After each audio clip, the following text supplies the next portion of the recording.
अस्सलामुअलैकुम, welcome to डिन stories channel. कहानी शुरू करने से पहले हमारे चैनल को सब्सक्राइब करें और बेल बटन दबाकर तमाम वीडियो नोटिफिकेशंस ऑन कर लें। आइए सुनते हैं एक ऐसी कहानी जिसमें एक बेगुनाह को फांसी चढ़ा दिया गया। फिर उसने अपनी महबूबा से शादी करने वाले हर आदमी की जान लेना शुरू कर दी। बेगुनाह कातिल। देखने में तो वो एक हवेली ही नजर आती थी, मगर कहने वाले कहते थे कि ये इमारत किसी बादशाह के आलीशान महल से कम नहीं थी। चरणदास ने उसे बड़ी मेहनत से बनवाया था। उसने हवेली के चारों तरफ खूबसूरत दरख्त भी लगवाए थे, मगर हैरत की बात यह थी कि उन दरख्तों पर फल तो क्या लगते, पत्ते भी इक्का दुक्का ही नजर आते थे। हवेली के पिछली तरफ खूबसूरत और लहलहाते हुए खेत भी चरणदास के थे। जितने भी किसान थे उनमें सबसे अच्छी फसल राजा चरणदास की ही होती थी, और क्यों ना होती, वो और किसानों के मुकाबले में बहुत ज्यादा मेहनत करता था। वजीर पृथ्वी सिंह बहुत लालची और जालिम था। उसने जैसे ही हवेली के बारे में सुना तो उसे हासिल करने की कोशिश शुरू कर दी। अगले ही दिन उसने चरणदास को अपने पास बुलाया और कहने लगा, चरणदास, तुम एक किसान हो और तुम्हें भी दूसरे किसानों की तरह कच्चे मकान में रहना चाहिए। इतनी शानदार हवेली तुम्हारी हैसियत से बहुत ज्यादा है। चरणदास ने कहा, सरकार, मैं सिर्फ एक किसान ही नहीं बल्कि एक जमींदार भी हूँ, और बचपन से लेकर अब तक मैंने इस जमीन पर अपना खून पसीने की तरह बहाया है। अगर मैंने अपने खून और पसीने की कमाई से ये हवेली बनवा ली है तो इसमें क्या बुराई है। वजीर पृथ्वी सिंह ने नाराज होते हुए कहा, चरणदास, तुम तो बहुत गुस्ताख और बदतमीज निकले। चरणदास बोला, सरकार, मैंने तो एक सच बात की है। पृथ्वी सिंह ने गुस्से में आकर कहा, तुम बकवास मत करो और अब तुम इस हवेली में रह नहीं सकते। चरणदास बोला, जनाब, आपके वालिद साहब क्या थे? एक लोहार ही तो थे। पूरे दिन लोहे को गर्म करते और शाम को 4 पैसे कमा कर लाते। उन पैसों में घर का खर्च भी चलाते और आपको तालीम भी दिलाते। तालीम हासिल करके आप वजीर बन गए। अब आप ये बताइए कि आप वजीर क्यों बन गए? जाइए, आप भी जाकर अपने बाप का पेशा इख्तियार करें। पृथ्वी सिंह गुस्से से आग बबूला होकर बोला, तुम मेरे साथ बदतमीजी कर रहे हो, इसका अंजाम बहुत बुरा होगा। चरणदास बोला, सच बात कहना कोई गुस्ताखी नहीं है। जब आप तालीम हासिल करके वजीर बन सकते हैं तो क्या मैं मेहनत मजदूरी करके एक हवेली नहीं बनवा सकता? आपको इस पर एतराज़ क्यों है? पृथ्वी सिंह ने कहा, तुम मेरी नज़रों के सामने से दूर हो जाओ। आइंदा कभी मेरे सामने आने की जुर्रत ना करना। चरणदास बोला, मैं भी यही चाहता हूँ कि अब आप मुझे दोबारा यहाँ तलब मत करना। ये कहकर वो उसे सलाम किए बगैर ही चला गया। वजीर पृथ्वी सिंह बहुत देर तक गुस्से में बड़बड़ाता रहा। उसका ख्याल था कि चरणदास उससे डरकर हवेली को उसके हाथ फरोख्त कर देगा, मगर चरणदास तो उससे बिल्कुल खौफजदा ना हुआ। पृथ्वी सिंह बहुत देर तक चरणदास के खिलाफ कोई तदबीर सोचता रहा, मगर उसे कोई भी ऐसी बात ना सूझ रही थी कि जिससे काम लेकर वो उसके खिलाफ कुछ करता। बहुत दिन गुजर गए। एक दिन कोतवाल ने उसे खबर दी कि शहर से बाहर एक राहगीर को किसी ने कत्ल कर दिया है और उसकी लाश झाड़ियों में पड़ी है। इस खबर ने पृथ्वी सिंह को एक नई तदबीर सोचने पर मजबूर कर दिया और उसे यूं महसूस होने लगा कि जैसे उसके जिस्म में जिंदगी की एक नई लहर दौड़ गई। उसने कोतवाल से कहा कि तुम उस लाश को उठाकर फौरन चरणदास के खेत में डलवा दो और एक खंजर भी उसके पास रख देना। फिर उसने कोतवाल के कान में सरगोशी करते हुए कहा, मैं तुम्हें इनाम इकराम तो दूंगा ही, उसके अलावा तुम्हारी तरक्की भी कर दूंगा। कोतवाल ने उसे सलाम किया और खुशी खुशी वहाँ से चला गया। उसने जाते ही वो सब कुछ कर दिया जो उसे पृथ्वी सिंह ने कहा था। उधर चरणदास जैसे ही खेत में दाखिल हुआ उसे एक लाश नजर आई। वो परेशान हो गया और सोचने लगा कि किस बेरहम आदमी ने इसे यहाँ पर कत्ल कर दिया है। अभी वो कुछ सोचने भी ना पाया था कि सिपाहियों ने आकर उसे घेर लिया और दरबार में ले जाकर राजा के पास हाजिर हो गए। राजा ने जब सुना कि चरणदास ने एक शख्स को कत्ल कर दिया है तो उसने वजीर पृथ्वी सिंह को हुक्म दिया कि लाश को भी यहाँ लाने का इंतजाम किया जाए। वजीर की वापसी तक चरणदास राजा के सामने अपनी बेगुनाही का रोना रोता रहा, लेकिन राजा ने उसकी एक ना सुनी, क्योंकि सिपाहियों ने राजा से कह दिया था कि जब वो वहाँ पहुँचे तो चरणदास लाश को छुपाने की कोशिश कर रहा था। चरणदास ने राजा को अपनी बेगुनाही का यकीन दिलाने की बहुत कोशिश की, मगर सिपाहियों के बयान ने उसकी बेगुनाही के तमाम मौके ख़त्म कर दिए। राजा ने हुक्म दिया कि चरणदास को फांसी पर लटका दिया जाए और उसकी हवेली और दूसरी तमाम जायदाद बेचकर उसकी रकम कत्ल होने वाले आदमी के वारसों को दे दी जाए। अगले दिन चरणदास को फांसी दे दी गई। हजारों लोग जमा थे और उनके सामने चरणदास का जुर्म बताने के बाद उसे फांसी दे दी गई। वजीर पृथ्वी सिंह गरीब चरणदास को देख देख कर मुस्कुरा रहा था। चरणदास ने उससे कहा, लोहार के बेटे, मेरा दिल गवाही देता है कि तेरा खून मेरे हाथों ही होगा, क्योंकि मेरी मौत का ये सामान तूने ही मुहैया किया है। पृथ्वी सिंह ने उसे कोई जवाब न दिया और उसके इशारे पर जल्लाद ने उसे फांसी दे दी। राजा के हुक्म पर चरणदास की जमीन जायदाद नीलाम कर दी गई। नीलामी के वक्त पृथ्वी सिंह भी वहां मौजूद था। उसने भी बोली लगाई और उससे ज्यादा बोली लगाने की हिम्मत किसी में ना थी। उसने कम रकम में वो हवेली और सारी जायदाद खरीद ली। पृथ्वी सिंह ने हवेली में कदम रखा तो उसकी आंखें खुल गईं। हवेली में ऐसी ऐसी चीजें थी जो उसके वहम गुमान में भी नहीं थी। पृथ्वी सिंह ने उस हवेली में राजा की दावत करने का इरादा कर लिया। उसने हवेली की खूब सफाई सुथराई करवाई। उसे बेहतरीन तरीके से सजाया गया और फिर राजा और उसके तमाम दूसरे वजीरों की दावत कर डाली। राजा के रास्ते में फूल बिखरे पड़े थे। सारे गुलाम, सारे मुलाजिम अदब से राजा के इस्तकबाल के लिए खड़े थे। सबसे पहले राजा के वजीर आए और आखिर में राजा खुद पहुंचा। राजा को पृथ्वी सिंह कहीं भी नजर न आया। ये देखकर उसे खासा गुस्सा आया। उसने मुलाजमों से पृथ्वी सिंह के मुतालिक पूछा तो एक मुलाजिम ने हाथ जोड़कर कहा, वो पूजा वाले कमरे में भगवान की पूजा कर रहे हैं। राजा के हुक्म पर एक वजीर चंद मुलाजमों के हमरा पृथ्वी सिंह को बुलाने पूजा वाले कमरे में पहुंचे तो देखा कि दरवाज़ा अंदर से बंद है। सबने दरवाज़ा खटखटाया, आवाज़ें भी दी, मगर अंदर से कोई जवाब न आया। राजा को पता चला तो उसने दरवाज़ा तोड़ने का हुक्म दिया। दरवाज़ा तोड़ने के बाद सबसे पहले राजा उस कमरे में दाखिल हुआ। उसने देखा कि पृथ्वी सिंह कुर्सी पर बैठा है, सर मेज पर झुका है। अचानक राजा ने रोशनदान की तरफ देखा तो उसे पता चला कि धुआं उस रोशनदान के रास्ते से बाहर जा रहा है। राजा को यूं लगा जैसे चरणदास का चेहरा धुआं बनकर रोशनदान के रास्ते बाहर निकल रहा हो। ये बात दूसरे लोगों ने भी महसूस की। राजा के एक वजीर ने राजा को बताया कि चरणदास ने मरने से पहले पृथ्वी सिंह को कहा था कि मेरी मौत का सामान तुमने मुहैया किया है, अब तेरी मौत मेरे हाथों ही होगी। राजा ने इस बात पर अफसोस का इजहार किया। नंदू बनिया बहुत मालदार था। उसका बड़ा ठीक ठाक कारोबार था। उसकी एक ही बेटी थी जिसका नाम कमला था। कमला बहुत खूबसूरत लड़की थी, किसी राजकुमारी से कम ना थी। कमला बचपन से चरणदास के साथ खेल कूद कर जवान हुई थी। दोनों एक दूसरे को बहुत चाहते थे।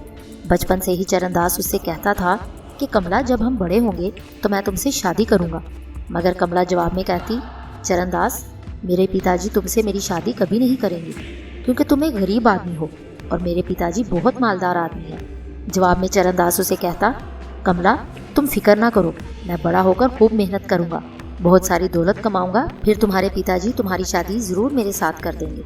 चरणदास उसी रोज से दिन रात मेहनत करने लगा।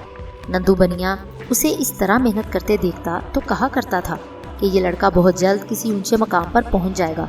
एक दिन चरणदास ने सोचा कि उसे दूसरे काम छोड़कर खेती बाड़ी करनी चाहिए, इस तरह फसल भी ज्यादा होगी। ये सोचते ही वो नंदू बनिए के पास गया और बोला, मैं खेती बाड़ी करूंगा, मुझे थोड़ी सी ज़मीन दिलवा दे। बनिया उसकी बात सुनकर बहुत खुश हुआ। उसने उसे ज़मीन भी दे दी और साथ ही 2 बैल भी दे दिए। चरणदास का बूढ़ा बाप शाम को जब बनिए के पास जाता तो बनिया उसके बेटे की खूब तारीफ करता, जिसे सुनकर चरणदास का बाप खुश होता। चरणदास जी जान से मेहनत करता रहा। हर साल उसकी फसल पहले से ज़्यादा अच्छी होती। 10 साल के अरसे में चरणदास ने आसपास के लोगों से ज़मीन खरीदकर अपने खेतों को और ज़्यादा वसी कर लिया। एक खूबसूरत हवेली भी बनवाई। हवेली में एक से बढ़कर एक चीज़ ला कर रखी। वो सोचता था कि कमला जब ब्याह कर इस हवेली में आएगी तो वो बहुत खुश होगी। एक दिन वो अपने बाप से बोला, बाबा, तुम्हें पता है कि इतनी ज़मीन मैंने क्यों खरीदी है? ये इतनी शानदार हवेली क्यों बनवाई है? सिर्फ कमला के लिए। अब आप खुद देख लें कि मैं कितना अमीर आदमी बन चुका हूँ। मुझे उम्मीद है कि अब उसके बाप को मुझे दामाद बनाने में कोई एतराज़ नहीं होगा। बाप ने चरणदास को समझाया कि उसका इस तरह जाकर रिश्ता मांगना मुनासिब नहीं है, क्योंकि वो कमला के बाप की मेहरबानी की वजह से इस मकाम तक पहुँचे हैं। कहीं ऐसा ना हो कि वो हमसे नाराज़ हो जाए। उस पर चरणदास को भी ये बात समझ में आ गई। उसने फैसला कर लिया कि वो 1-2 दिनों तक कमला से बात करेगा। चंद दिनों बाद उसकी कमला से मुलाकात हुई तो उसने कमला से कहा कि वो अपनी माता से उसके मुतालिक बात करे। कमला मुस्कुराती हुई बोली, चरणदास, मैं तुम्हारे कहने से पहले ही अपनी माताजी से बात कर चुकी हूँ। वो तुम्हारे बारे में सुनकर बहुत खुश हुई। उन्होंने पिताजी से भी बात की, तुम्हारी बहुत तारीफ़ की, और तुम्हें तो पता है ना कि पिताजी मेरी माताजी से कितना डरते हैं। उन्होंने भी फ़ौरन हाँ कर दी, बल्कि उसी वक्त पंडित जी से कहकर शादी के बारे में हिसाब भी लगवाना शुरू कर दिया। ये सुनकर चरणदास खुशी से नाच उठा और बोला, तो फिर पंडित जी ने क्या कहा? कमला बोली, पंडित जी ने देर तक हिसाब लगाया, फिर बोले कि 7 महीने के बाद, क्योंकि 5वां महीना चरणदास के लिए बहुत मुसीबत का महीना है, पहले उसे गुजर जाने दो। चरणदास ने सोचा कि ये तो काफ़ी लंबा अरसा है। फिर सोचा, जहाँ इतने साल गुजर गए हैं वहाँ ये भी सही। अब वो खुश रहने लगा। क्योंकि उसे यकीन हो गया था कि कमला को अब उससे कोई नहीं छीन सकता। वो शिद्दत के साथ 7वें महीने का इंतजार करने लगा। मगर 5वां महीना शुरू हुआ तो पृथ्वी सिंह ने साजिश करके उसे फांसी पर चढ़ा दिया। चरणदास के मरने के बाद बनिए को एक बार फिर अपनी बेटी की फिक्र लग गई। उसने कोशिश करके गांव के जमींदार नेहरू लाल के बेटे से कमला का रिश्ता तय कर दिया। कमला को पता चला तो उसने रो रो कर अपना बुरा हाल कर लिया। उसने माँ से साफ कह दिया कि वो चरणदास के मरने के बाद किसी से भी शादी नहीं करेगी। माँ ने उसे समझाते हुए कहा, बेटी, चरणदास जिंदा रहता तो मैं ज़रूर तुम्हारी शादी उससे कर देती, मगर अब तो वो मर चुका है। मरने वालों के साथ मरा नहीं जाता। नेहरू लाल का बेटा बहुत हंसमुख और खुश इखलाक नौजवान है। शहर में उसकी खासी जायदाद भी है। तुम्हारे लिए उसका रिश्ता बहुत अच्छा रहेगा। कमला के इनकार के बावजूद उसके माँ बाप ने उसकी शादी ज़बरदस्ती कृष्णा के साथ कर दी। कृष्णा की बारात आई। बनिए का मकान बहुत सजा हुआ था। खूब रौनक लगी हुई थी। पंडित जी आए। कमला को दुल्हन बनाया गया और उसे लाकर दुल्हा के साथ मंडप में बिठा दिया गया। इतनी देर में लोगों ने देखा कि दुल्हा के पीछे से अचानक धुआं सा उठना शुरू हो गया। लोगों ने हैरान होकर देखा क्योंकि धुआं चरणदास की शक्ल में बदलने लगा। लोग खौफजदा होकर भाग निकले। कुछ देर बाद जब धुआं खत्म हुआ तो लोगों ने आकर देखा तो कृष्णा मुर्दा पड़ा था। लोगों ने कहा कि उसे चरणदास की रूह ने मारा है। नेहरू लाल बेटे की लाश उठाए बैन करता हुआ वापस चला गया। कमला बहुत खुश थी कि उसने जो किसी और से शादी करने का अहद किया था वो चरणदास ने टूटने नहीं दिया। इस वाक़ये के बाद कमला मनहूस मशहूर हो गई। उसकी खूबसूरती देखकर पहले तो गांव का हर नौजवान उससे शादी के ख्वाब देखा करता, मगर इस वाक़ये के बाद लोग उसको देखकर अपना रास्ता बदल लेते। कोई उसका नाम लेना भी पसंद ना करता। यहाँ तक कि अब तो उसका बाप ही उससे खौफजदा रहने लगा। वो कमला का हर काम अब उससे पूछ कर करता कि कहीं चरणदास की रूह नाराज़ होकर उसका गला भी ना दबा दे। राजा सुरेश को शिकार का बहुत शौक था। कई बार ऐसा होता कि दिन भर अगर राजा को शिकार ना मिलता तो वो रात को जंगल में ही ठहर जाता। उसकी ये आदत उसके दोस्तों को बिल्कुल पसंद ना थी, लेकिन राजा के सामने किसी को उसको टोकने की जुर्रत ना थी। एक दिन राजा शिकार खेलने गया। सारा दिन गुजर गया मगर राजा को कोई शिकार ना मिला। वो थक कर एक टीले पर बैठ गया और अपने दोस्तों से कहने लगा, पहले इस जंगल में बहुत जानवर हुआ करते थे, लेकिन अब तो कोई नज़र ही नहीं आता। हमारा ख्याल है कि लोगों ने बहुत ज़्यादा शिकार खेलना शुरू कर दिया, जिसकी वजह से जानवरों की तादाद कम हो गई है। एक शिकारी बोला, महाराज, मैंने सुना है कि इस जंगल में भूत रहते हैं और यही वजह है कि जानवर उन भूतों के खौफ से इस जंगल से कहीं और चले गए हैं। राजा शिकारी की बात सुनकर हंस पड़ा और बोला, हमने तो यहाँ कभी कोई भूत नहीं देखा। उसी वक्त एक खौफनाक कहकहा सुनाई दिया, जिसे सुनते ही राजा और सारे शिकारी एकदम खौफजदा हो गए। वो सब हैरानी से उस तरफ देख रहे थे जिस तरफ से कहकहे की आवाज़ सुनाई दी। कुछ देर बाद राजा ने सोचते हुए कहा, ये ज़रूर किसी इंसान की आवाज़ थी, किसी जिन या भूत की नहीं। राजा की इस बात का किसी ने कोई जवाब ना दिया। अचानक फिर वही कहकहा सुनाई दिया। अब के बार इस आवाज़ को सुनते ही वजीरजादा महेश चंद अपनी जगह से उठा और आंखें फाड़ फाड़ कर चांद की फैली हुई चांदनी में इधर उधर देखने लगा। हर चीज़ तो वाजिया नजर आ रही थी। उसने काफ़ी फासले पर एक लकड़हारे को आता देखा, जिसके हाथ में कुल्हाड़ा भी था और वो लंगड़ाकर चल रहा था। राजा ने भी उस लकड़हारे को देखा और अपने साथियों से कहा, ये कोई पागल है या कोई भूत है या कोई रूह है। सब लोग खड़े होकर उस बूढ़े को देखने लगे। एक ने कहा, रात के वक्त इस जंगल में किसी इंसान का क्या काम, ये ज़रूर कोई बदरूह है। ऐसी ही बदरूहों के खौफ से जानवर यहाँ से भाग गए हैं। दूसरा बोला, इस पर तीर चलाओ, अभी मालूम हो जाएगा कि ये कौन है। वजीरजादे ने तीर निकाला और चल्ले पर चढ़ाया। उसका एक और साथी बोला, महेश, तीर ज़रा ज़ोर से चलाना, क्योंकि बदरूह हमसे काफ़ी दूर है। महेश अभी निशाना ले ही रहा था कि उसके पीछे यूं धुआं उठा जैसे किसी ने चिमनी का मुंह खोल दिया हो। जैसे ही धुआं उठा, महेश चंद के मुंह से एक खौफनाक चीख निकली और वो टीले से नीचे गिर पड़ा। उधर धुएं में सबको चरणदास की शक्ल नजर आई। फिर वो धुएं के साथ आसमान की तरफ परवाज कर गई और गायब हो गई। वजीर ने सहमी आवाज़ में कहा, रूह ये थी जो महेश को गिरा कर चली गई, वो नहीं जिस पर यह तीर चलाना चाहता था। नरेश बोला, इस बूढ़े का चरणदास से कोई ना कोई रिश्ता ज़रूर है, वरना वो इसकी हमायत में ना आता। राजा बोला, नीचे उतर कर देखो कि महेश जिंदा है या नहीं। लोगों ने नीचे उतर कर देखा तो महेश मर चुका था। ये सुनकर राजा ने अपने आदमी उस बूढ़े की तरफ दौड़ाए। वो बूढ़े से उसकी हकीकत पूछना चाहता था। 5-7 आदमी डरते डरते उस बूढ़े के पास पहुंचे तो देखा कि वो बूढ़ा कभी अपना कुल्हाड़ा किसी पत्थर पर दे मारता तो कभी उसे दरख्त काटने की कोशिश करने लगता। ये देखकर उन लोगों को यकीन हो गया कि ये कोई दीवाना शख्स है। कभी वो ऊंची आवाज़ में हंसने लगता। उन्होंने उससे पूछा, तुम कौन हो बड़े मियाँ और यहाँ क्या कर रहे हो? बूढ़ा आंखें फाड़ कर पहले तो उन्हें देखता रहा, फिर बोला, तुम कौन होते हो मुझे ये बात पूछने वाले? एक शिकारी ने कहा, हमें राजा सुरेश ने भेजा है और तुम्हें बुलाया है। ये सुनकर बूढ़ा हंसने लगा और बोला, अगर राजा ने बुलाया है तो फिर तो मैं ज़रूर जाऊंगा। शिकारी उसे लेकर राजा के पास चले आए। राजा ने पूछा, क्यों मियाँ, आप इस वक्त रात को यहाँ क्या कर रहे थे? बूढ़ा बोला, यही जंगल तो मेरा ठिकाना है, मैं यहीं रहता हूँ।